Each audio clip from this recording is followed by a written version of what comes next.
Man, let me tell you, I believe that this next guy that I have for an interview, if you notice, you're looking at the video and you're like, what the fuck's the video doing? It's different video. Yeah, of course it's different video. You want to know why? Because Google, you let me down today, you some bitches, because I had it all fucking streamlined. I was like, Kasey Owens, love this guy. I feel like he's the country Taz. We're going to get into that. I had like a whole weird, yeah, it was, yeah. But hey, that's how my brain works, sir. And that's a weird intro for you that I'm gonna leave in, but he is more than just that. By the way, student of Jaden Newman, student in under learning trees of various people, including one Reverend Dan Wilson, who is how I got you involved in this right now. He quite literally was like, "Hey." I was telling him when we quit fucking recording, I was like, you know who I fucking like in your goddamn system over there in TWE? And he's like, who? I was like, Kasey Owens. And he went, I love hearing that. I'm so glad you love him. You should reach out to him. I think he's great. And Kasey Owens, how are you doing? I am doing very well. Sure about this. That's the first time I've ever been called Country Taz, but I'll take it as a compliment. Dude, you were throwing out some Taz shit early in your career, man. I mean, like, you were. You fucking hit. Definitely, definitely a little bit of influence there. But what was it I hit? You hit a fucking head and arm capture suplex on one Eden. Was it Eden Moore, right? Eden Monroe. Monroe, yeah. I don't know why Moore was in my head. Yeah, I watched that today and you destroyed them. And I was like, holy shit, man, this guy rules. And even before that, like I had talked to you about how I had seen your title match with fucking Darian this year, which was tremendous. But where I really want to start with you is you started in TWE, you were trained there. How the hell did you find out about that? What got you into fucking wrestling? Because I need to know what created what you are. Because I feel like you're very, very unique. So as far as getting into wrestling, it was just being a kid and it being on the TV every week.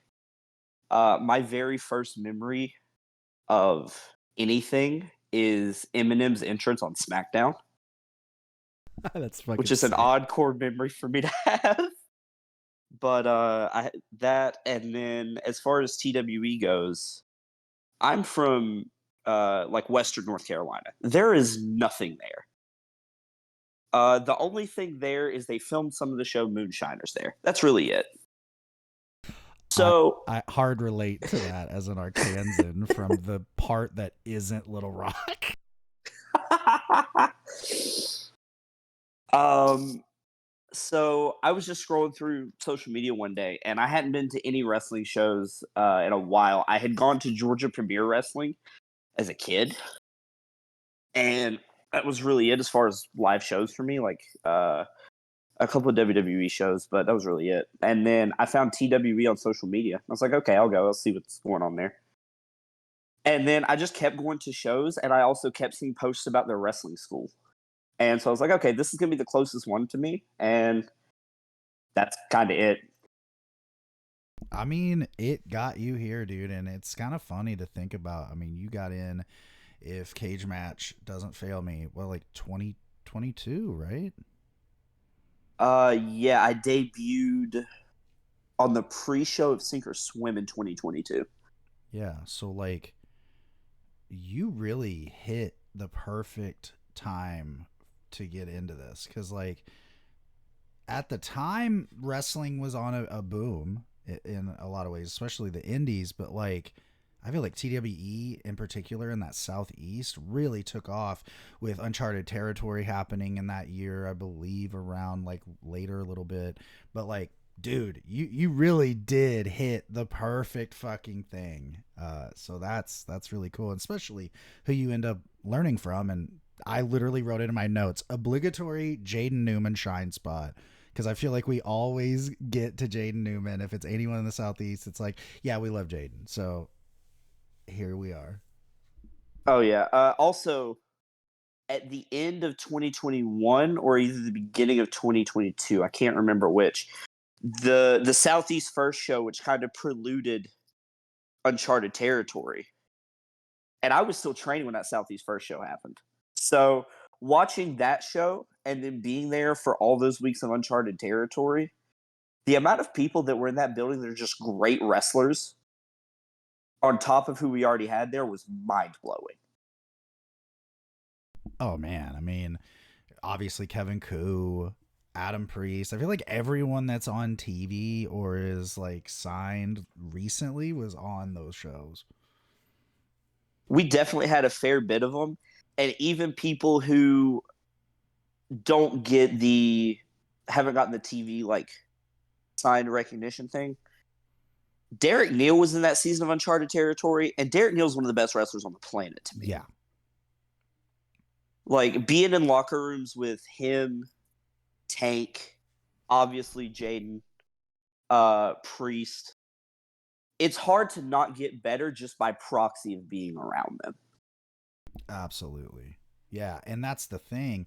And that was what really got me into the Southeast was when I really watched action and in turn TWE, and I love how they really have done a great job of that synergy. You know, like Matt and Jaden and Rev and everybody in that piece is working together, and you don't see that everywhere else. And trust me, I'm in a lot of discords around wrestling. You don't see that. You see a lot of shit talk in the Discord, and then like in public, like we're working together. So it's very refreshing, and it's got to be good for a young wrestler because you just got to worry about your art and what you're doing. Oh yeah, it's definitely a thing where the less of the kind of pettier aspects that come along with any industry like this, I think, the less of that you have to deal with, I think the easier it is to just focus on what you're here to do. Well, yeah, and I mean, I think that it has really shined through with you because you have really gone through a crazy transformation. Like when I watch your career, it's like you begin as this almost like, you know, young boy Japanese sort of style, just like technical wrestler. And then it evolves into you fucking fish hooking Darian's face off. And then from there, you have just like spiraled. I feel like from that moment, you have just went blood, cool, glass, neat, fucking let's just do crazy shit. Let's do a first blood match in a coffee shop with Nathan Mowry. I mean, you are. I fucking said it to Nathan on social media and he liked it. Where I said, I told Kasey that this shit he did with Tank on the latest Blood and Honey is like the most Terry Funk shit I've ever fucking seen in the modern era. Because you don't give a fuck. Like, I love that. Where does that come from, you think? First of all, I appreciate that. Being compared to Terry Funk in that manner is very high regard. I'll never be that good, but you know, you gotta have something to strive for. Right. I don't really know where that comes from. I just sometimes I look at something and I go, it can't be that bad. Or I look at like No Holds Barred, that four-way match, me, Manhorn, Anakin, and Sean Campbell. That barbed wire net, I looked at that once it was built and I went, well, this ain't gonna be fun, but we're already here.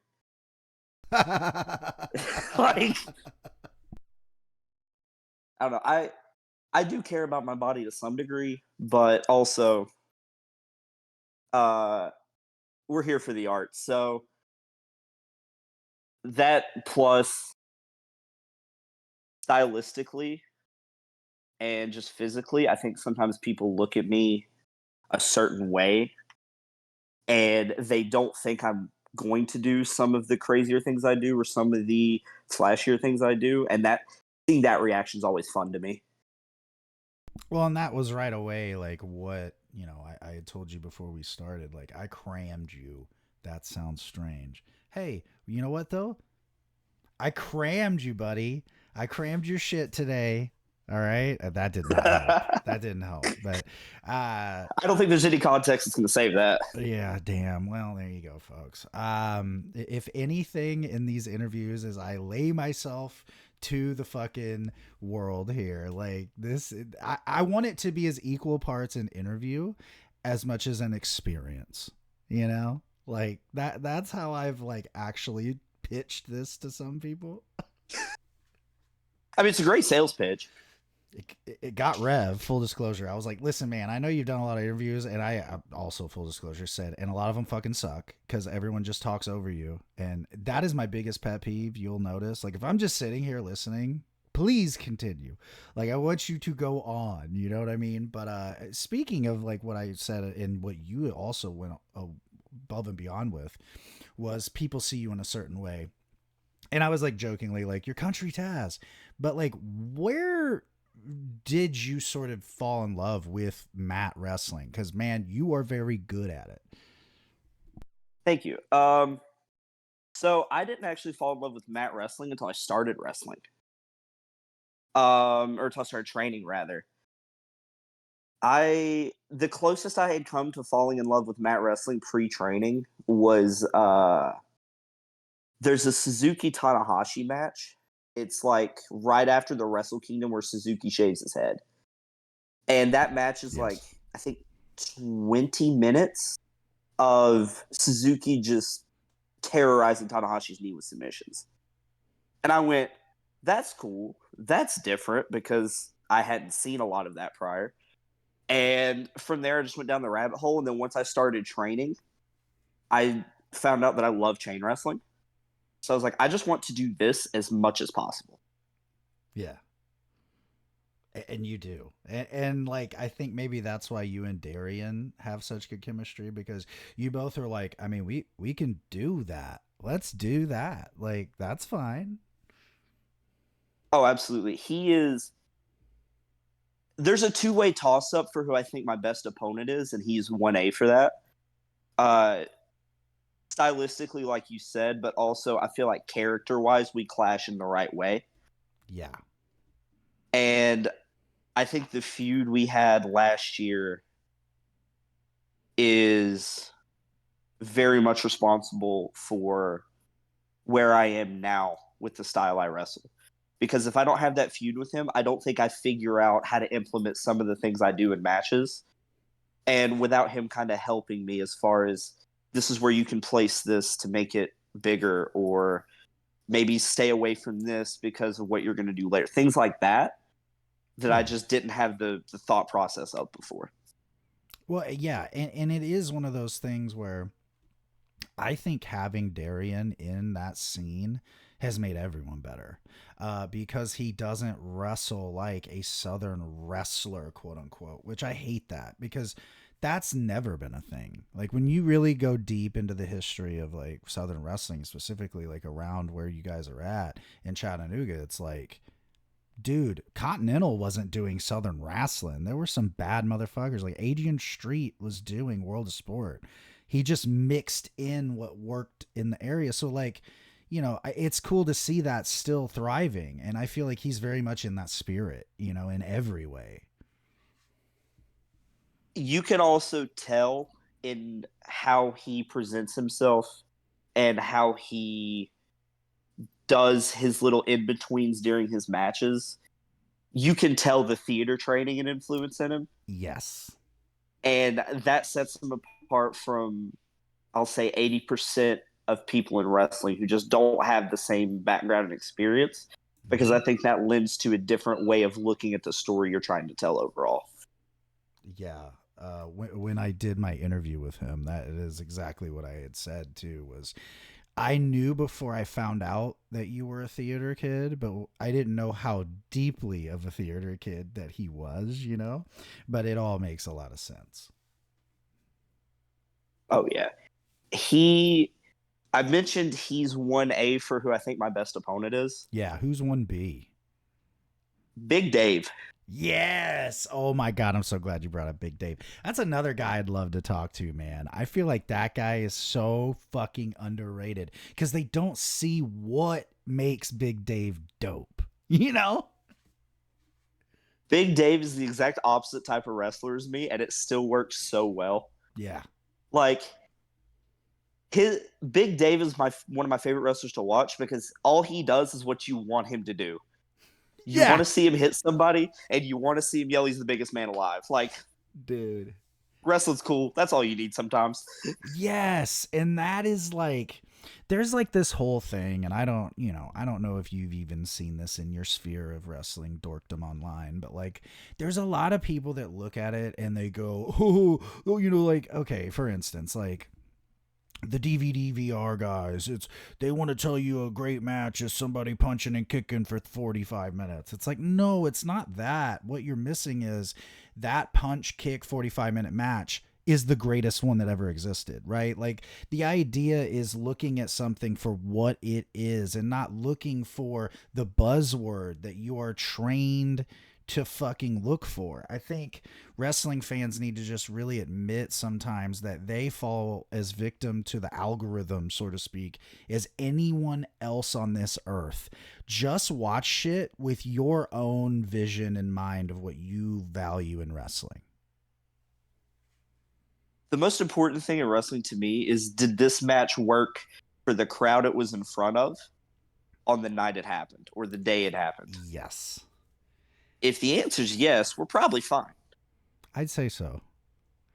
TWE's been fine. I mean, you guys, and that was another thing with Rev, and it's so perfect that like my Rev interview released a couple days ago. I'm doing this with you because now I can reference it, where we talked about like, it's great because you guys have a safety net, but it isn't in the negative way. And what I mean by that is you guys get to wrestle in front of live audiences, big or small. And it's not this pressure of oh man, the house is down, we might be out of business. It's like, no, we're getting that IWTV revenue because we do have those eyes and we don't rely on it.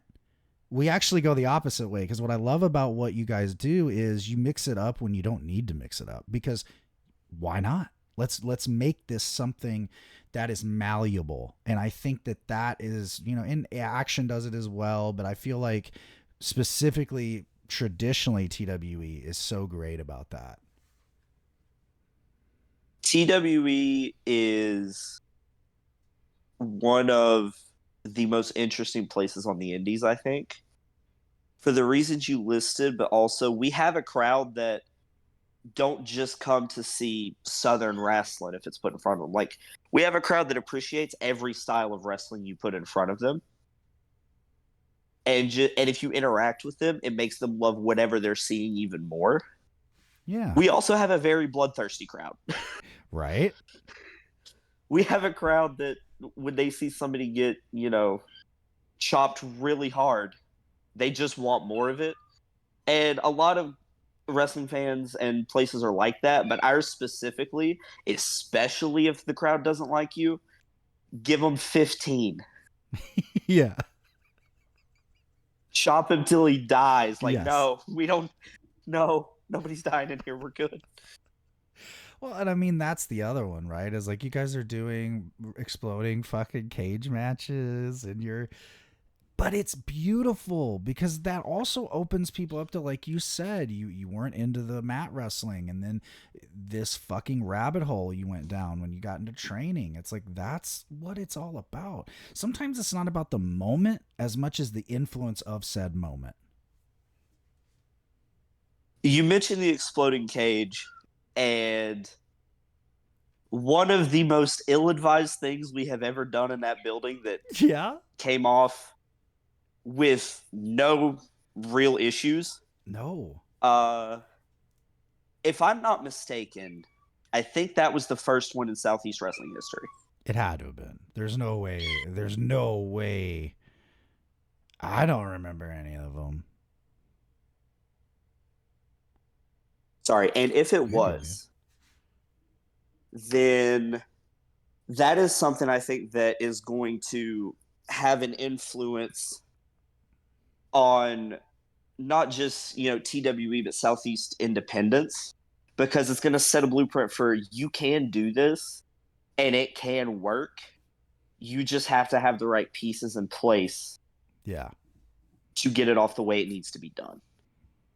Yeah, and also, the people involved, I think, help because it wasn't just a bunch of flippy, shit that you would expect. It was like a really good match. At least I think it was a really good fucking match.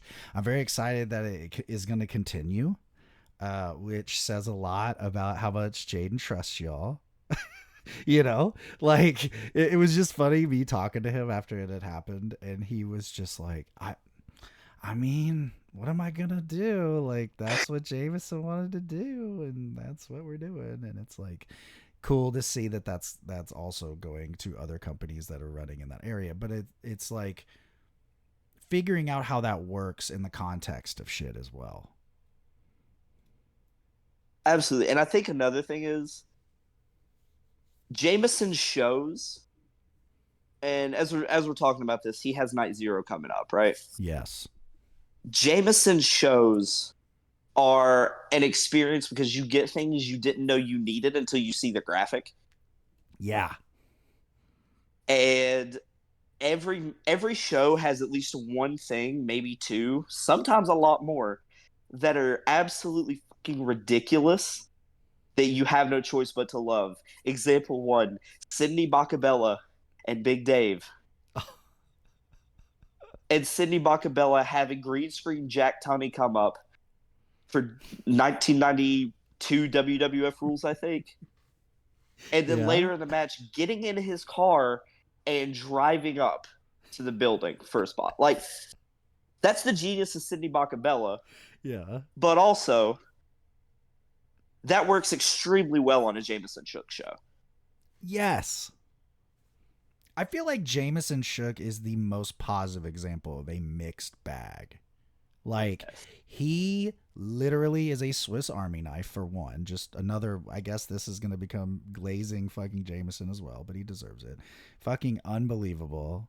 I also know things. I know this is going to sound really like eerie, but it's shit like but I don't want people to know because that might start problems. But let's just say Jameson has moved himself up in the ladder of things more than even just on camera. And I find that so fucking cool that, like, dude has a mind for this. I've talked to him about things and he's like, "Do you think this would work?" And I'm like, "Yeah, cuz you've done crazier."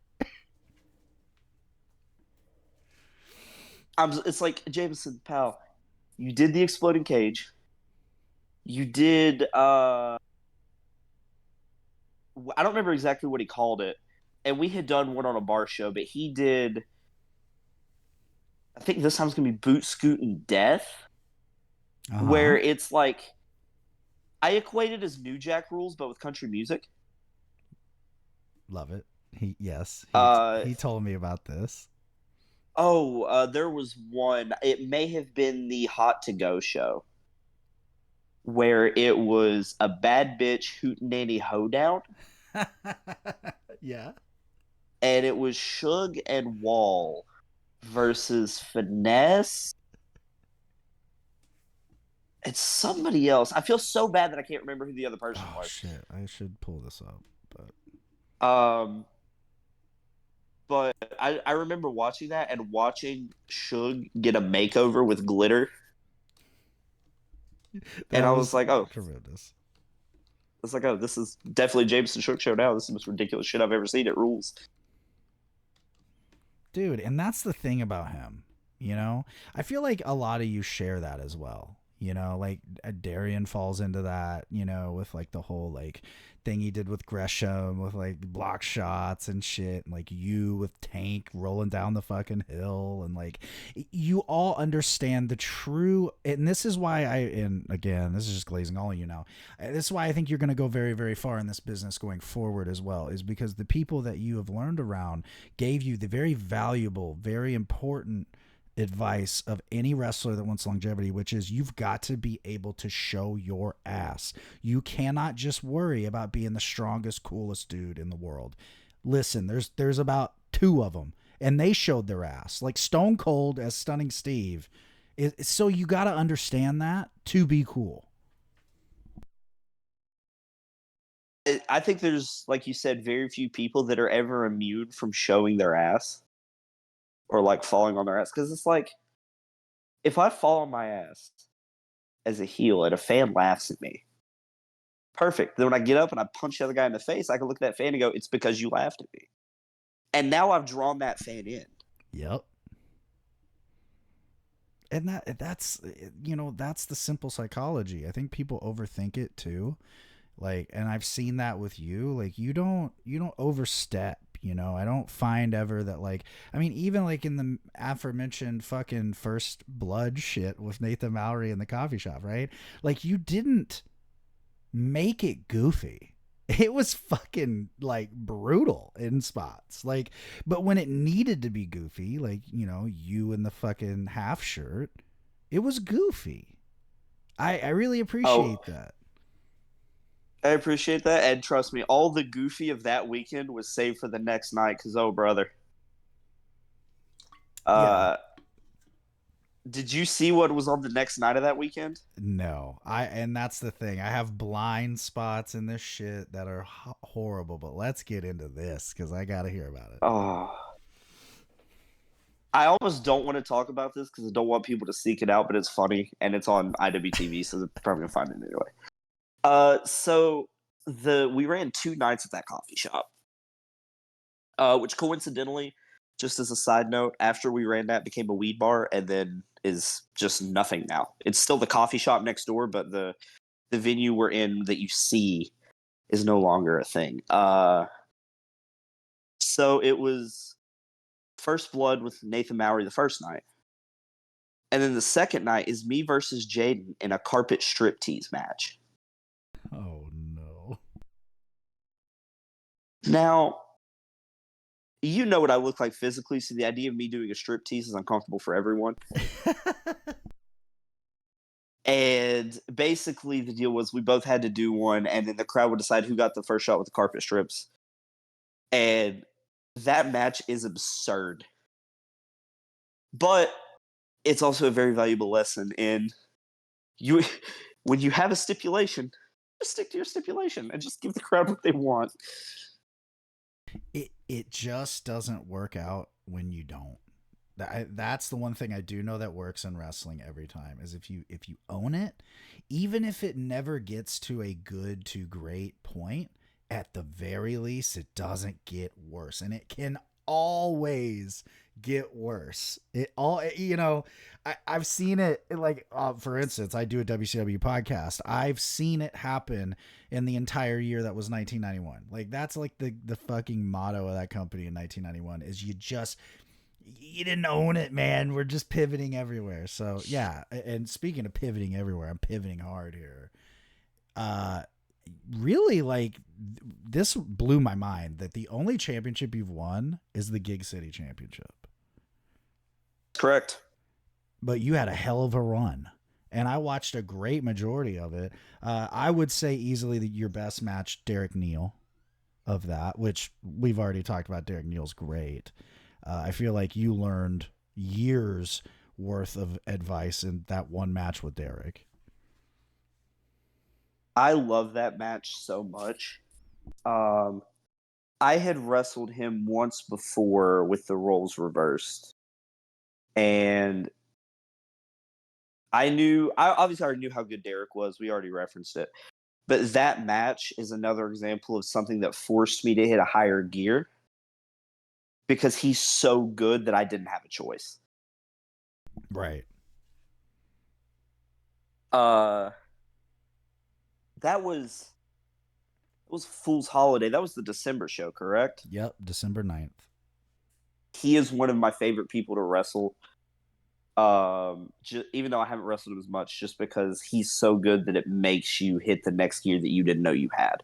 And I've seen it happen for multiple other people in matches with him. I don't think I've ever seen a bad Derek Neal match. I don't think they exist. I've not either. And I've watched his shit in Anarchy. He's one of those guys that's kind of like low key prolific as fuck as well. Just a guy that doesn't get enough credit. It pains me that Derek has not gotten more credit than he has received. Yeah. Because he's the perfect wrestler to put with anyone and have a good match, but specifically people that you can tell have something, Yeah. but they just need to find whatever that next gear, that next level is. And he's another one of those guys that you learn by proxy of being around him and watching his matches. Plus, he takes a great psychosis bump. He does. Also, yeah, a guy that like agile as shit. You wouldn't think a guy that big, dude. I mean, you too, though. I appreciate that. I have 2 or 3 things that I will only pull out from time to time, but when I do, I always see one person in the crowd that I can tell was like, "Oh, I didn't think that was gonna happen." Yeah, yeah, exactly. Yeah, you've always got some slick fucking deal. Like, yeah, that is definitely true. So you had a killer run, tons of really really good matches for the Gig City title, and then you lose the title to somebody that's been mentioned so many times on this show, Finesse. How great is Finesse? I love Finesse Yeah. so much. Uh, I was that match we had at Sink or Swim where I dropped that title. I was so happy. Uh, Obviously, wrestling, tough guy, win belt, but like past that, I was so happy just to see how much that meant to the crowd in attendance. And also, Finesse is just really good. Very It's good. really it's really hard to not like Finesse once Finesse hits that curtain. Plus, one of the coolest finishes in wrestling, that will scissor kick with the dead drop. Yeah. I don't know how he doesn't blow his knee out doing that because my knees would have the check engine light on right now if I tried that.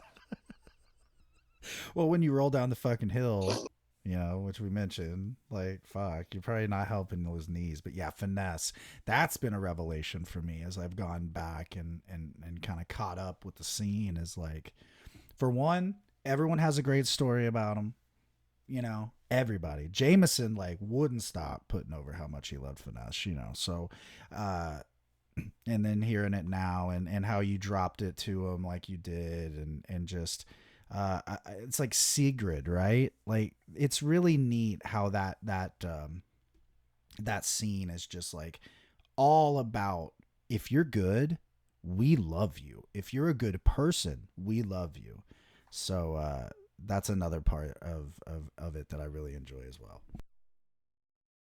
One of my favorite things about kind of the environment we've cultivated at TWE is that everyone is welcome. And I think everyone, once they come in, can see, oh, I'm welcome because of me, not because of X, Y, or Z. Yeah, and you all have it really is just necessary when you think of what is required in any form of life to grow. You can't have those limitations to you. You've got to be able to be yourself fully, or how are you going to become a up to 11 version of yourself? So yeah, that's super super cool. And I was watching with my wife today, and she's falling in love with the scene because of the same thing. She's like, oh my god, I'm not seeing these supermodel bodies everywhere. People are popular because they're good. Oh, she loves Finesse, doesn't she? Yeah. Well, she hasn't seen a whole lot of Finesse, but what she has seen, she was like, I love this. Today it was Eden was the one that was Okay. very like, I love this. The first thing about Eden was, I need the robe. I said, right. Tremendous. The promo was great.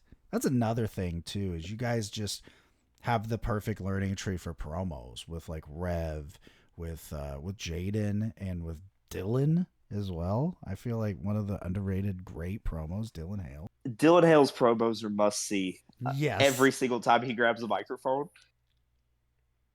Um, he has cut some promos that I will, if he's on a show and I see him grabbing a mic, I will go out of my way to see what's happening because I know one of two things is going to happen. Either I'm going to see a really good promo, or I'm going to laugh so hard about something he said that is just so utterly ridiculous that I will Yeah. forget everything else about the promo other than that. One of my favorite things ever that I saw the other day through my just combing through the fucking vast IWTV archive was Big Dave pie facing him. That was the same show as you and fucking Darian for the submission, I believe, right? The submission match. 12 Years Strong? Yeah. Oh, I forgot Dave got his hands on Dylan on that show. He pie faced him, so it was like very light, but yeah, Oh, he didn't get all the he nah. didn't give him the lariat or nothing. There was a buffer, I guess. There you go, old A school little bit of a wrestling, buffer. brother. Oh, there's a buffer there. You know, we should have got some Bill Watts character to come out, the authority figure, to go. Well, you know, there was a buffer there. Dylan loses shit. You know, and that's another thing. You have that Memphis aspect where they give you enough rope to hang yourself, good and bad. You'll get opportunities. Oh yeah. You gotta fucking hit a home run. Yes. You will get an opportunity, and obviously circumstances depending. I've been fairly lucky that most of the opportunities I've been given have either been things that are right in my wheelhouse or so far out of my comfort zone that I have to figure it out. Yeah. But the caveat of that is I have help figuring out how to make it work if I don't know. On any given TWE show, there are at least 3, if not more, people I can go to and go, "Hey, how can I make this work? Because I'm stuck here. I don't know." I think that is something that also has become very fashionable to say that I really see the opposite of. The whole, there's not enough veterans on the independent scene anymore. I totally disagree. I think the problem is people aren't looking. People aren't seeking out the knowledge because like I can name you name after name after name after name of people that I know for a fact are people that know their shit, that have proven to be successful in whatever measure you want to look at and are willing to help.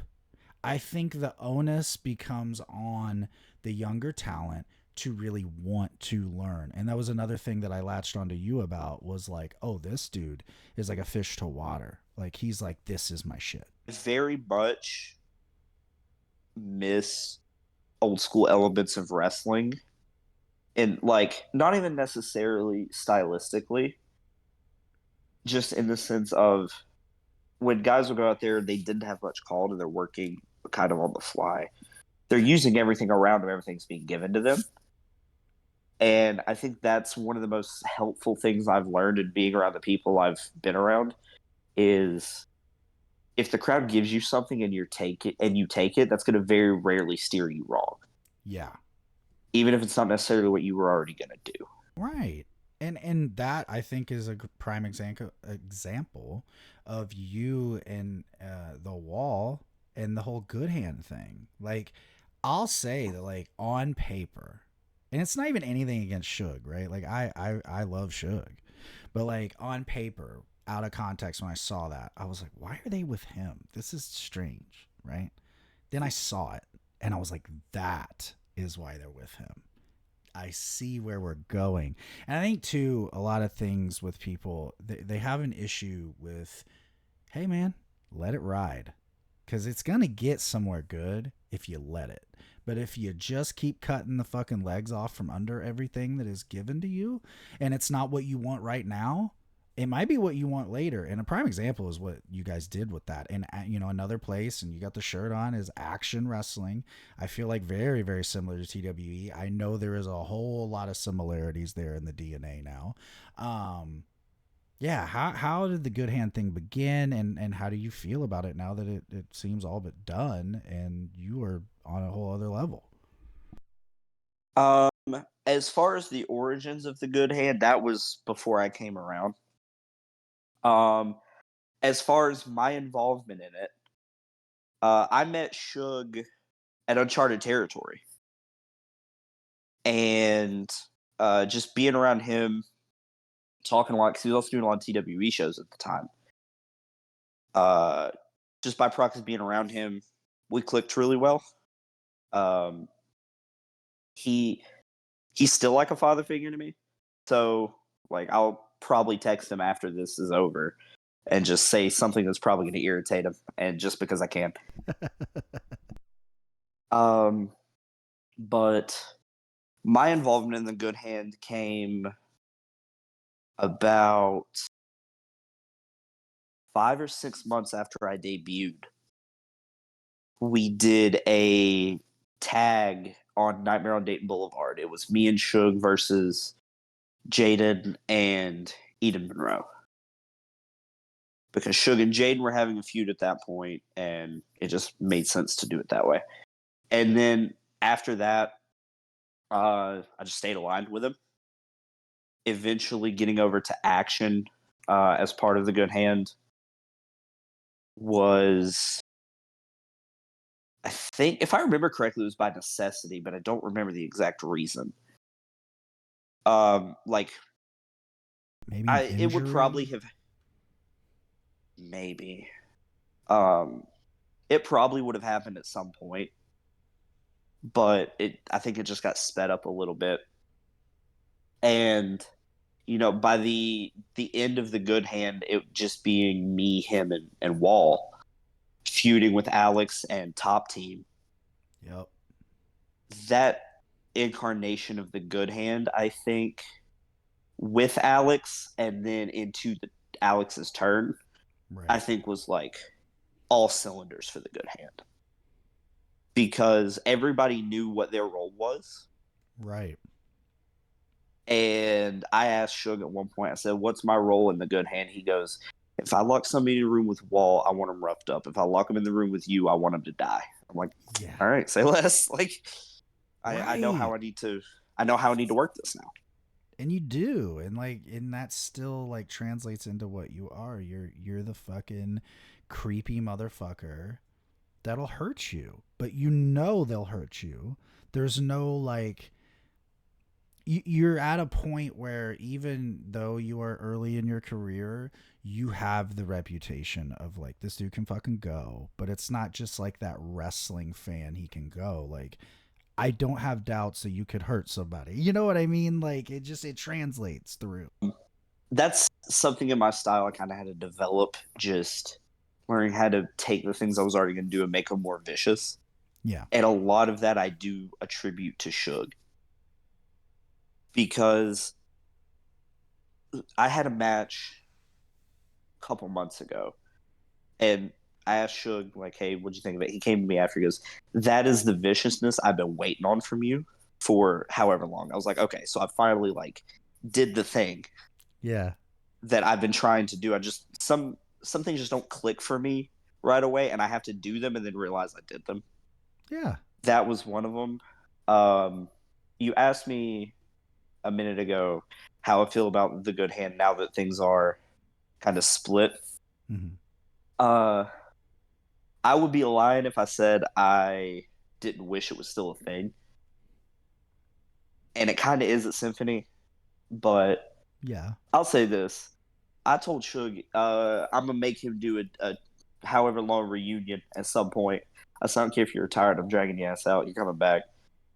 It's gonna be a big deal because you and the Wall, even just alone, I mean, it feels like it was instantaneous. What he now is in New South, you're coming up, you're getting noticed in these places that like, who would think that you would have this moment with Tank at Blood and Honey that people would be talking about, right? Like, you've been around. It's just refamiliarizing people maybe sometimes. It feels like wrestling is very strange in that way. It's almost like it would be better off with a season format because you guys do evolve and change. I think there's examples of a season format being fairly well executed, right? Mm-hmm. Just for example, I think Blood and Honey does a great job of it. Yeah. I think Lucha Underground was great as a season format. Where I think that might be a bit of a negative is if we have too much of a season format, then there's, however many months out of the year that we're just kind of sitting on our hands and waiting at Right. whatever place. So I don't know. I think there's a happy medium. I also do agree with your point that sometimes you need to refamiliarize people with who you are. or what you do. Mm-hmm. As much as I am on social media, I understand that social media is a great tool for that. Yeah, but there's a whole lot of bullshit. You know, it's like how we linked up, right? You were like, dude, I don't know how the fuck, like, I didn't see the thing. I'm like, brother, I don't want you to check this shit. These people are fucking filth. I'm full disclosure. I fucking say it all the time. Wrestling people that make, you know, I'll put it like this: people that run wrestling, like, I know who you are, basically. Like, stop fucking using Twitter, bro. We're only using Twitter because you motherfuckers won't stop. Just jump on Instagram, jump on Threads. Thank God for Rev for that, by the way. That he's like, I'm on Instagram more. I'm like, thank fucking God, dude. Like, we need more of that. No one even wants to be there. Dude, my extent of my Twitter use, unless you see me like posting about a show or something, is I'm just lurking. I'm Yeah, looking at football things I want to see, and I'm looking at various, usually old wrestling things I want to see. Like fuck that's yeah. it. There you I go. don't care about half the other things on Twitter. Yeah, well, and it's just fucking drama, to needless drama, you know. But we had mentioned New South. That feels like another really fun place to work. How did you get involved with New South? What is it like working there? Um, so I got involved at New South by actually Jamesen because he started going and just showing up at shows, and then I saw him going. I was like, well, I have these weekends I'm not booked. Let me just hop in the car and go with him. Um, and those shows, they run a variety of venues, which is very fun. Um, they ran this past weekend a Friendship Lodge in Alabama. It's a very like small, intimate venue, which I love because if you're doing intricate mat wrestling, everybody in the venue can see, you wrench on somebody's fingers, whatever. Yep. Then on the other side of that, they'll run. I'm trying to remember where it's at. It might also be at Scottsboro, but there's a venue they run, and it's like an event center. And they, for one of the anniversary shows, I think it was anniversary 10, they packed like a few hundred people in that thing. That's awesome. And I got in the ring and I looked towards the back, and I didn't have my glasses on, obviously, so I just see a wall of people, Yeah. and I do not see it stop. And I'm like, oh, well, that's a lot of that's a lot of people. All right, No pressure. no, not at all. Fuck. That could be a very fun place because of the roster members there. There's a lot of talented people there. Yeah.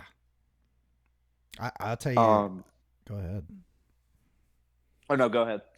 A couple people I was gonna put over that I feel like have really made a home there is Ravina Vane, Sean Christopher, obviously. Those are probably the two that stand out. I mean, I think she is as over as anyone in that area. It's crazy. The pop she got at Haas, Yeah. dude. I don't hear very well, and even I was like, oh, like that hurts my ears a little bit. As soon as they hear that Typo Negative song hit, they're up for her, and it's fantastic to see because her work matches accordingly, I feel. Yeah. And that Haas match I had with her was really fun because we just kind of had 8 minutes of it really felt like an 8 minute showcase of characters with wrestling moves in there, Yeah. which is a far cry, I feel, from some other matches I've had, especially, a couple years ago where it was be figuring out how do these moves fit into the match, whereas now it's okay, how do we showcase who we are as people in the context of the match. Well, yeah, and Um, that's a huge difference. Also, really quick, somebody else at New South that I would like to put over. Negative Lee is incredible if you have not watched Negative Lee. Yes. Fucking love negatively. So negative Lee is the reason I did the first like head and arm hook plex. Okay. So Lee comes to me on a crash course and he goes, "Hey, you're giving me that head and arm suplex, right?" And I went, "Lee, I've never done this move." He goes, "You better figure it out." I was like, "Oh, all right." Cool. And then the rest of the day, I get help, and the rest of the day, I'm like, "Hey man, are you sure you want to take this? Like, brother, it's a Monday. Like, we gotta work this week." And he's like, "Nope. If you ask me one more time, you're taking it." I was like, "Oh, Oh all right, fuck. cool."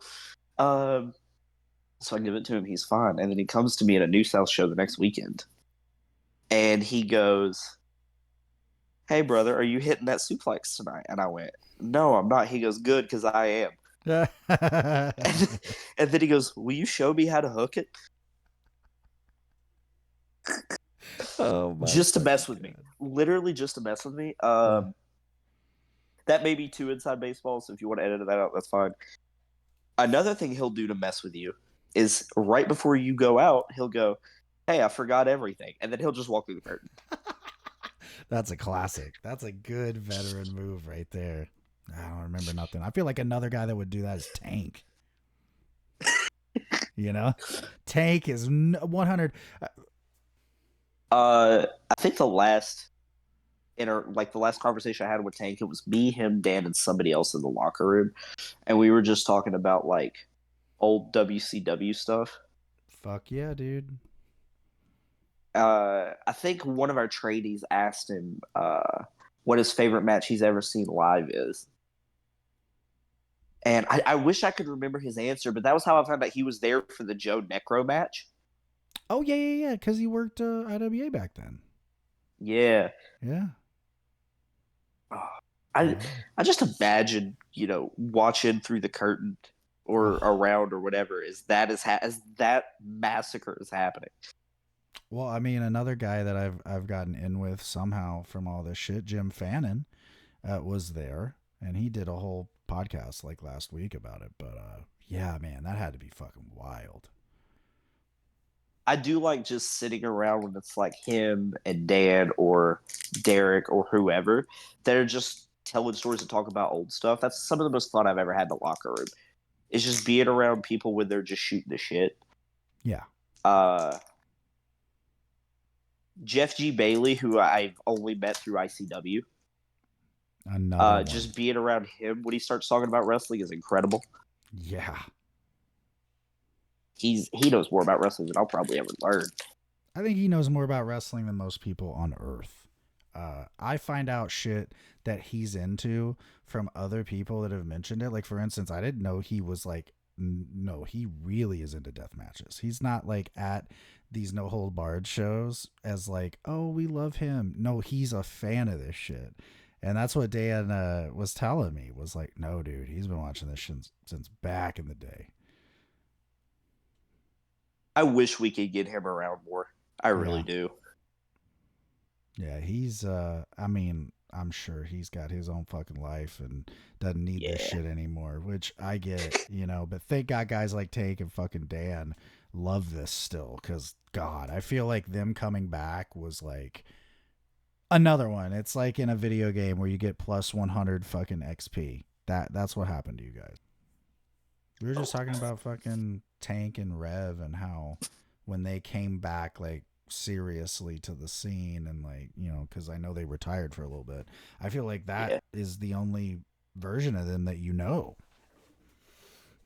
Dude, I think 13 or 14 the first time I ever saw Tank. It was at a Georgia premiere show. Nice. Terrified me. Yeah. I was 13, 14, and so scared of this man, right? And I told him this story before the first time I wrestled him. I went and I bought a shirt from him. Yeah. And I was and I get back and my dad's like, "Would you have him sign?" I said, "No, I didn't even think about that." And my dad goes, "Well, you should go back and do that." I go, "He kind of scares me. Like, I don't think I want to go back." Um, and my dad my dad ended up going to do it. And I think they had a nice little laugh about it. I don't know, but That's if they didn't, they hilarious. should have. Oh, Yeah, absolutely. 14-year-old me, a baby back bitch. Like, yeah, Fuck I don't yeah. want to smoke. 37-year-old me's a baby back bitch against Tank. Are you kidding me? Fuck that. That man has seen and done things. I'm fucking good. Okay. I was raised by a guy that's very similar to him. All right. Like, yeah, I know how that fucking goes. The quiet guy's who you need to worry about. Okay. Yep. Yeah. So there you go. And it was so funny hearing Dan be like, I'm not the tough one. I'm here to be the carnival barker, but I'll happily do it for you if you have American money. You know, I love it, but I have a feeling that you probably need to have American money to have Dan on your fucking show, which good. Or some kind of money that can easily be traded for American Yeah, money. right. Or maybe like the coolest horror memorabilia ever. He might make a deal for you with that. He might take that. Mm-hmm. Yeah, that's so neat though that you were. You know, again, it I always appreciate the people that get in the business that were fans of it to that degree. The fact that you're going to like these indie shows that young. I mean, I guess I might as well add it. Like, who were your early influences before you got in? As far as like my wrestling style or just influences about wrestling in general. I guess people that grabbed you and made you want to do this. Um, my first favorite wrestler was Jeff Hardy. Of course. Because why wouldn't it be? Right. Um, in fact, I was so much of a Jeff Hardy fan that when he left WWE in 2010, like I stopped watching for like 3 months. I was like, I'm boycotting. I'm done. Fuck yeah. I ain't doing no more of this. Um, my taste in wrestling changed the older I got, which I feel is the same with any form of entertainment. The match that I look at and I go, this made up my mind that I was going to be a wrestler is Michael's Flair from Mania 24. Yeah. I get that. And it's so funny as a kid, the wrestlers that I wasn't really huge on, like Flair, Regal, Finley, I go back now and those are my favorite guys to watch. Mm-hmm. Like, I'm sorry, Old Man Flair past like 2002 is one of the greatest It's a runs. oh, it's a whole genre of match. I feel like. Dude, it's like he's not wrestling for the nostalgia pop, but he's still getting the nostalgia pop, and then going, "Oh, I can still go at fucking 50, whatever." Yeah. I spent, I think, a whole year on just Regal and Finley. As you should. Um, and then I really, like I mentioned Suzuki earlier. Weirdly enough, going back to watch like old territory wrestling, which Mm-hmm. again I didn't really care for as a kid. Yeah. Like I would get the DVDs and it would like I remember specifically the greatest tag teams DVD had Tully and Arn on it. Yeah. And I didn't give a fuck at like 10 years old or whatever it came out. Yeah. But going back and watching that, I'm like, oh, this is all such good wrestling. Yeah. Um, and then as far as like getting past just WWE stuff, it was like the indie shows I went to as a kid, and then it was also watching like Lucha Underground or discovering New Japan for the first time because it was on Access TV, Right. and it was like, okay, this is what else wrestling can be. And I don't think any of it's necessarily wrong. I think it just depends on what your flavor of ice cream is. But I can find something in almost everything that I like, and I am very happy that I have the ability to do that because otherwise there would be some things that just make me miserable. Well, yeah, and that was similar to me, and how I finally started like getting off my ass about doing any of these is like coming to the final realization of, listen, if you're really going to love this forever, you have to come to the conclusion that there's shit that you hate about it, and you need to not let that ruin it for you or ruin you. Because I fucking fell in that trap of being a fucking internet troll, fucking living by the Meltzer misery fucking vortex. And then finally it's like, well, for one, do I even agree with most of this shit? No. I just want to watch, like, 244p fucking Memphis on YouTube. That's what I want to watch, man. I want to watch Jimmy Jam against fucking Paul Jones and Crockett and the ridiculous bullshit. Let's do a little more of that. Dude, I've hit a point now to where I'm starting to categorize certain wrestlers as comfort wrestlers for me. Yeah. Like, I love watching Mike Awesome just throw people. Fuck yeah. Just like whatever, however big the grown man across from him is. No, he's not. He's going. Yeah. Um, I love watching like unhinged Scott Steiner promos. Oh, fuck yeah. Um, I have rewatched that Purple Warrior Flair promo an ungodly amount of times because every time he hits his tagline and then he puts his foot on the rope and he goes, Ric Flair. It sends me every time because I know what's coming. I love all that shit. One of them for me, with me and my wife, oddly enough, is Flair. It's maybe, oh fuck, it's in that weird him and Triple H vortex of feud in like Okay. 05, 06.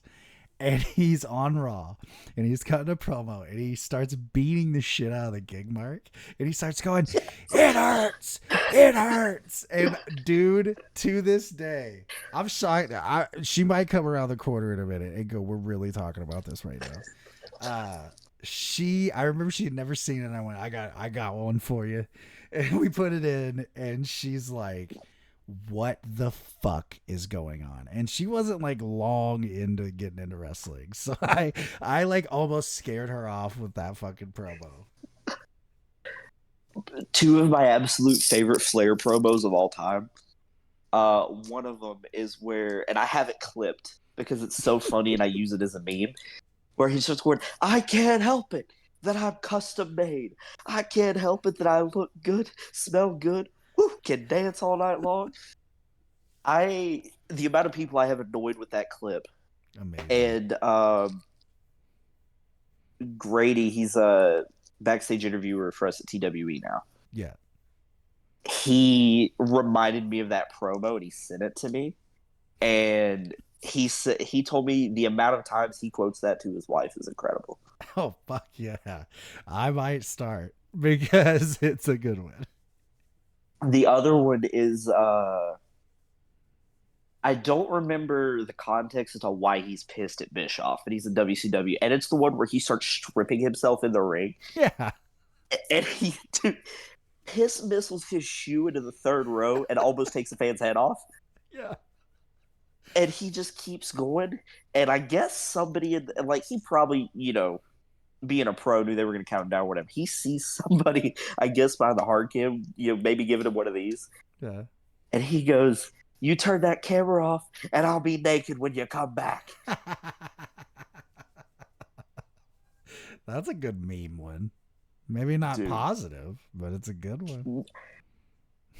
that might be enough to get you thrown off the air. Like, if they thought, Yeah. the suffocation with the plastic bag was bad. Oh fuck. That's like nothing. That's child's play. Fucking Terry Funk was doing that in '89. Come on, let's get with the program. Exactly. And I almost got him thrown off the air then. I know. God. I mean, I get it, especially back then. People were really dumb back then. You had to actually tell them that plastic bags would kill you. I mean, people are always stupid. What am I talking about? AI is a thing. What am I thinking? Brother, my generation's been eating Tide Pods. What are we talking that's about? a great point. And they also were like fucking on TikTok at the early fucking stage of that. Like, thank God you avoided that. I avoided the early stages. I Yeah. I made a bloody edit of just wrestling clips, and they banned my account for however long for that. So I just have not even attempted to I feel use it that. again. Twitter did that to me. I still don't know what the fuck I actually did on my original account. And they just were like, you don't exist anymore. And I was like, well, cool. I guess thank God I have a shitty podcast burner that I didn't even fucking know about. What a weird segue. I was about to be like, how did you get involved with Blood and Honey? That has nothing to do with what I was just fucking saying, but I will actually leave that in. What I love to do is this is almost like it's almost like a humiliation ritual for myself. I love to leave in me fucking shit up so that, just, hey, there's no cult of personality here. I'm not trying to like fucking fool anybody. It's not clobbering time. Oh, fuck. All right. So, um, so I had went, I think, to the last Blood and Honey show of last year's season, and I hadn't been. I just wanted to go, kind of see what the deal was because I'd heard nothing but good things, and obviously Nathan's running it. Nathan's a good dude. Like, I want to see what's happening. And I went, and it was one of the most fun experiences I have ever had at a show. And I wasn't even on it. Like, I just went to watch. I was like, this rules. There's something about people bashing each other with various objects in front of a meadery for a bunch of people who I don't even think are wrestling fans. They just love Blood and Honey. That that's creates a the cool different part. environment. Yep. And then they needed an opponent for Tank because somebody else had to pull due to injury, I believe. And so the day before, Dan messages me. He goes, "Hey, you want to do Blood and Honey against Tank?" It's like, how am I going to say no to that? Him and No. Nathan messaged me almost at the same time. And I was like, how can I say no to that? You don't. No, you don't. You just, yes, I would love to, actually. You're like, are you fucking kidding? The coolest thing in wrestling right now? I'll do that anytime. Like, you mean to tell me I'm going to wrestle somebody who means, as much to Southeast Wrestling as Tank does Yeah. in a death match? That's the other thing. And dude. also, I'm a mark for outdoor shows. Yeah, me too. And it being outdoor, I was like, this can't get like any better for me. I love it. I love the vibe of that place. I described it as if PWG happened on the set of the like OG backyard wrestling tapes. I don't know if you even fucking remember those. The ones with like M Dog and all those guys. That's how they popped off. Sanjay Dutt's in that too. I'm talking like 99 2000 when this shit started. That's how that has that vibe of almost untrained, but everyone's trained. I love that. I think there's magic to that. And there's also a magic in just some of the things happening around the show that aren't like necessarily wrestling. Yeah. Like, I'm sorry, what other show can you go to the inside? I'm going to say bar. That's probably ignorance because I don't know the actual term. But you go inside, you get your mead, you come back out, and there's a guy with a giant helmet with horns on it that are acting as flamethrowers. It's like, where else am I going to go and see that? Nowhere. I love almost anything that's weird and seems out of place. Me too. And yet everything that's weird seems right in place there, and I mean that in the most complimentary way possible. Oh yeah, the way Rev put it was, all the little weirdos, all the little like punk, metal, alternative, theater, whoever the fuck. It's all the weirdos, and that's why it's a great crowd. No one's there to get over. No one's there to be cool. They're there to fucking chill and have a good time. It's also even better because I'm fairly certain half that crowd had no idea who I was. Right. And it just because I came out and I don't look very physically imposing. So I know when I came out there were people that are going, "Oh, Tank's about to kill this little fucker." Like And you're like, you can believe that. And well, you know who won the pony? He did kind of No. death. I also That's the second time I've done the wrap myself in barbed wire thing, Yeah, I love that. and both times it got caught in my hair. Oh, dude, that's the worst. That like I have photos of me after that, and it's got like all my hair pulled to one side, Mm-hmm. and God bless the two guys in the back that helped like get it all out. I only lost that much. Wow, that's actually unbelievable because that shit'll take hair like nothing. Oh yeah. Yeah, I've scaled and rolled under plenty of barbed wire fence in my day, so I understand. And I also backyard wrestled, because I'm an old man, and that was cool in the '90s. What was your backyard gimmick? Dude, we didn't even do gimmicks. Here's where it was. I am from such a wrestling depleted area that I don't think we knew that you could have an imagination. I think that we just thought TV was what it was. So I remember I would do the fucking Sting paint. So I was Sting basically. He was like my number one cool guy. He was like the first guy I ever saw. And Warrior, I was into Warrior a little bit, and then I realized he's a scumbag piece of shit, and just kind of was over that. But then I was a move guy. I'm like Rob Naylor in that way. I'm a big move guy, so my idea was just kill my smaller cousins with moves. Hey, we talked about a Mike Awesome. I Mike Awesome bombed one of my little cousins off the fucking trampoline onto the cold frosty ground. That was insane.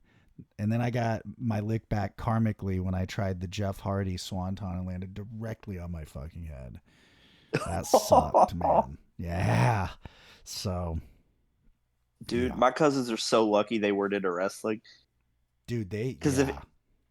if we were backyard wrestling at like, see, I got one cousin who's 6 months older than me, and then the next closest one is I think 3 years younger than me. Oh, that kid would have been tossed around like a fucking rag doll. Dude, Yeah. like Suplex City. Like you're going for these Germans. I'm sorry. That's the other one. I'm like, bro, there's people just half-assing out here. You clearly did not grow up on the fucking trampoline or something.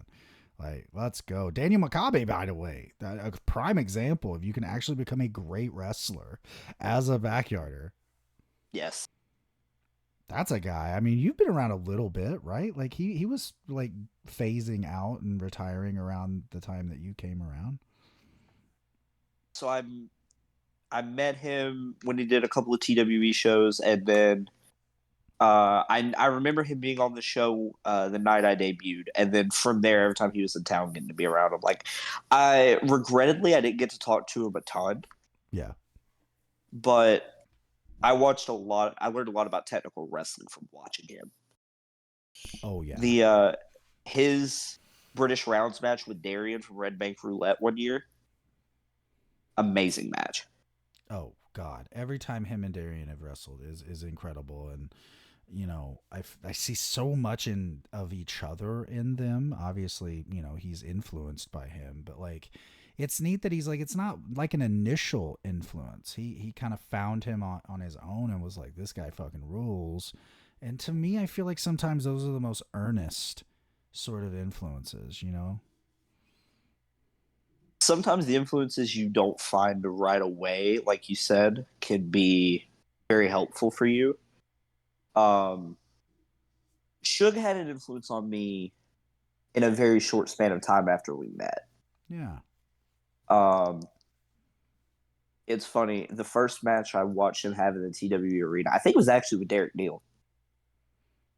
And this makes me laugh to this day because he comes out with an insert in his mouth like a cigarette, Yeah. and he's doing his entrance, and I'm like, on young boy duty. So I'm grabbing gear and stuff, and I'm like standing at the corner, and this is just choking me the hell out, dude. And I looked at somebody in the front row, they're unbothered. I was like, is this just a me problem? Like, Yeah. um, he he's been a very big influence on me. Um, Another one that like the influence wasn't immediate is Darian. Yeah. because Darian's in like just being around him more. He influenced me, but also like I've been showing the series of matches we had, and watching how he implements technical wrestling and grappling into his overall presentation has been a massive help for me. Because it is so he isn't a technical wrestler on the surface. Like, you see certain people, and I think I've seen it in your presentation as well. You've definitely changed out of just being the guy in the singlet. It's not that anymore. You're a guy. And that's very powerful. And I think that's very important. It's something that I've talked about being a character versus being a gimmick. That's Yep. really huge, I think, for both of you and really a lot of people that are succeeding. In watching him, his promos aren't traditional pro wrestling promos sometimes. Like, I don't know if you saw the promo he dropped for him and Zack Sabre Jr. Oh, yeah. It's amazing. It's the literal Sabre Jr. quote of teaching Shakespeare to a dog, and then he's sitting there with the dog, like reading Shakespeare. It's like nobody else would have thought of that, and it's so good. He doesn't have to do 45 seconds of, this is what I'm going to do. He just has to do what's going to get his character across to you and what makes you interested in the match. Yeah. And that is the essence of this shit. That's it right there in a very molecular way. That's all it is you got to care about who this is presenting you this medium. I think a guy that's great at that doesn't get a lot of credit, oddly enough, a weird maybe segue, is Matt Griffin. Like, yes, total different way, but absolutely very, very good at making you, putting your face in it, basically. Deathmatch Matt Griffin is a different breed of human being. He's also a great example of just rolling with the punches, man. Because sometimes, if he slips up or something, he's the best about now that becomes the promo. Yes. I think Matt Griffin may have been my second match. Wow. He was like definitely one of the first 10, but it was a tag. It was him and Eden Monroe against me and I believe Derek James. And again, just very much if the crowd gives him something, he is going to run with it till the wheels fall off of it. And also, Deathmatch Matt Griffin, like we just said, is a different breed. Watching him just go full into, I'm going to do all of this. Yeah. Is the most unexpected and awesome thing. Like, he took that walker. There's something else crazy I feel like he took. Fucking all of it. I feel like everything he's ever done in this shit has been like, what? Me and him also have heat with the same stop sign. That piece of shit. He messed up his hand punching a stop sign. Yeah. And then I also messed up my hand punching the exact same stop sign. That's a curse, man. You got to find who fucking cursed that fucking thing on you. Dude, I told him, I was like, this stop sign's 0 for 2 with us. We can't let this happen. No, that sign's got to go. We might have to make that an angle in Blood and Honey, is like the sign and Matt Griffin and his crew. If anywhere could make it work, it'd be them. This might be an odd comparison, but like Matt Griffin reminds me of ECW Raven. Yes, how he like made a little congregation. He's an evil motherfucker. He's very one track mind. If you get in the way, yeah, absolutely righteous. The last Blood and Honey, where it was the one with the walker. Yeah. It started to sprinkle a little bit right before his match. And I just remember sitting there thinking, the aura Matt Griffin's going to have of smoking a cigarette with the rain dripping off his bald head is going to be unmatched. And it stopped raining. So I was happy it stopped raining because we could continue the show. Yeah. But if we could have just got like 10 seconds for that one photo, that would have been all I ever needed. We gotta make that I convinced happen, him to hit man. I convinced him to hit the JBL dance with me on Crash Course. I gotta find that. That I have not Um, seen yet. that is not on IWTV, but I do have a Okay. clip of it. I'll send it to you. Oh, there we go. He is one of those guys. I feel like such a great example of, for one, been around forever, has again influences from people you would not expect, and also, when you know the scope of his like, it's not even just influence, like his work. It's really fucking unbelievable. Him having been in, Wildside the time he was there, and then like just I continue to find out new places he just popped up that I never knew he was. Yeah. And it's so funny to me that every time I see him pop up somewhere new, and like if I see it, I'll text him. I'll go, "Hey, you were here," and then he'll go, "Oh yeah," and he'll have like 3 stories from the time being there. I'm like, "How have you met this many people? Like you've been around forever, and I just never knew it." Yeah. Well, a lot of it too is like he was an early DVD-VR user. That's how he knows like Chris Zellner and Bix and all those guys. So the thing about Matt that's so good is like he is very multifaceted, multi lanes he's in with this.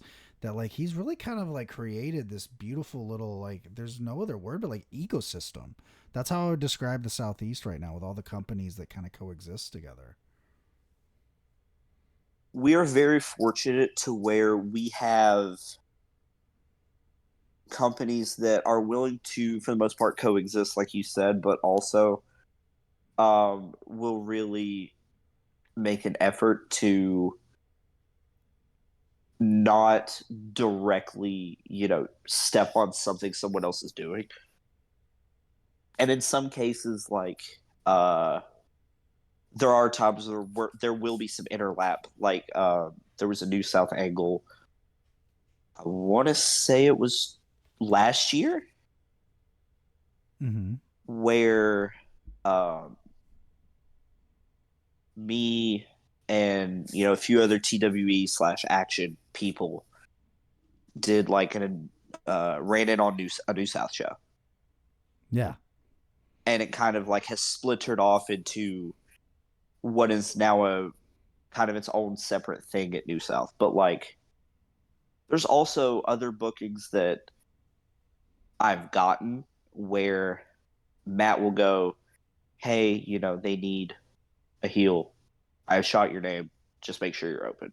And they might reach out. Sometimes they do, sometimes they don't. But like, Yeah. I feel like we have an ecosystem where everyone is trying to help each other get to the next level or get to somewhere new that they may not have been before. Right. And I haven't been in enough other regions to know if that is the case everywhere, but I'm very fortunate that that is the case here. I definitely don't think it is the case, and I think it's also one of those things where, unfortunately, a lot of the reason that it isn't is the petty drama bullshit that happens in wrestling, and that's another thing that you guys are so fortunate to not have to at least deal with at home. Like when you go elsewhere, which is part of my questions, like maybe places you do want to work that you haven't yet, goals you have going forward. I would love to get back out into the Midwest. I did a little bit there. Um, I've got places over there that I would love to work. There's also a few people out there that, um, like I just wrestled Aaron Williams. Oh man, he's incredible. He's very good. I've wrestled Anakin Murphy, who's very good. Yep. Gary J, who's very good. I would love Chase Holiday, who's also very good. Yes. Um, I would love to be able to wrestle, some of them and other people in more of their home region. Like all of those guys, to some degree, I think have carved out their own place in the Southeast. But I would love to go over there and wrestle them in front of their crowd who may not know who I am and just kind of see what the difference in the reactions would be. Yeah. I also wouldn't mind getting out towards Texas. That seems like it'd be very fun. Well, I don't know how quick of an option like international is going to be for me, obviously, but that's definitely like on the list of a few countries I would like to get to at some point. Felix Kohlenberg, WXW. Just saying. I feel like you would be like I tell you right now, the match I would love to see is you and Robert Dreisker. That's got to happen over in Germany. I feel like that would be very fun. Yeah. I also feel WXW might be shooting a little bit high for me right now. You never Oh know, yeah, but yeah. But I just mean like the places that I see you sort of falling into and being able to thrive. I yeah. feel like that is perfect. But I will say this, Felix, out of anyone that I've talked to outside of your sphere of the people that influence everything, probably has the hand on the pulse as much as anyone I've ever met. So I would imagine you are bookmarked somewhere on the okay, when it's right, let's go. I would like to be. I was very fortunate to wrestle Manders for the WXW title whenever he had that. Oh yeah. Um, that that match was another, like we've talked about, like hitting the next gear level up matches. Both times I've wrestled Manders, it's been that. I feel like he requires that, right? He Like I feel does. like you better fucking bring it or it will be brought upon you and you're just going to not look well. Oh yeah. He he's a different breed of wrestler as far as uh in-ring physicality goes, where it's like you're he's not gonna kill you necessarily, but when you get the ring with Manders, like you're gonna feel some shit. Yeah. And it he would like that back, but if you don't, I don't think he's the type where it's really gonna bother him either way. You Right. just have the option. Yeah. Well, I've really asked everything that I could think of that really is imperative to discuss with you in sort of the story of your career. Is there anybody that you have worked with that really either we haven't discussed yet or just somebody that doesn't get flowers that you're like, I don't understand how they aren't a bigger deal? We talked about him very briefly, but the Wall, Tyler Stevens, I love that dude. amazing. Him and I recently had our first singles match, and he he's clearly good, but I don't think people realize just how good until you see him live. And Right. if he is not on a lot of people's radar, he should be. Without a doubt. Um, Also, insanely strong. Insanely strong. There's a couple times where we would do the tag finish where he beals me into that body attack on him. Yeah. There was a couple of times where he sit me and I was like, "Oh, I feel bad for whoever just took that." Like I know that hurt. Yeah. Where did he break in? Is he a TWE guy?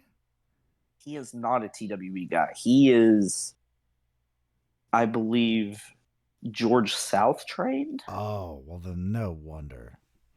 and I believe A4 trained as well. Oh, there you go. Yeah, because that's another one like with you where, and I remember I brought up working you to Darian because my interview that I did with him has been in the can for a little bit, and he was like, it's one of those things where someone brings something up and you can just see it lit something in him, right? So Yep. that's neat that's like the wall for you where you're like, oh no, Tyler's fucking the dope. Another guy is Frank's. I am having my first match with him as Yes. we record this Saturday. I am very excited. He is gonna test my cardio in ways my cardio has Yeah. not been tested before. Yeah, him and Hunter Drake together, man. That's like a really, I think, a tag team that could go out and tour and be something. They're really good together in New South. They're very good as a team, and sometimes you get the weird thing where two people are really good as singles, but together as a team they don't exactly click. They don't have that problem whatsoever. No. When you put both of them on the same team together, they don't miss a single beat. No, it's like, oh, how did we not put this together to begin with? Like, that's crazy. This works. It's one of those things where you see it and you go, it's almost weirder that this didn't happen sooner. Yeah. And the name is perfect. Talladega Nights. Like, dude, I've told a couple people and they were like, I fucking love the name. And I'm like, yes. Pro wrestling. God damn. Well, we've reached that time, brother, where do you have any upcoming, obviously, well, I don't know if you're on the upcoming Blood and Honey this weekend, but I am not. Okay. Any recent shows you are doing, your socials, etc. You can find me on Instagram and Twitter at the Kasey Owens. You can try to find me on Facebook, but I don't really use it, so it's kind of useless to you. Upcoming shows I have